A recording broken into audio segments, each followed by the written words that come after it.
ગુજરાત પ્રદેશ ઉપપ્રમુખ.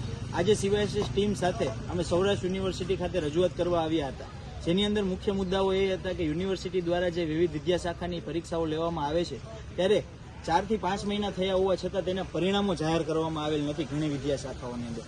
તાજેતરની વાત કરીએ તો જે નવેમ્બર 2024ની અંદર પરીક્ષા લેવાયેલી તેના રીએસેસમેન્ટના રિઝલ્ટ યુનિવર્સિટીએ 10 મહિને આપ્યા. ત્યારે આવું બધું કીર્તિમાન સૌરાષ્ટ્ર યુનિવર્સિટી સર્જી શકતી હોય ત્યારે ફૂલનો ગુલદસ્તો આપી વીસીનું અમે કટાક્ષ રૂપે સન્માન કરેલું છે.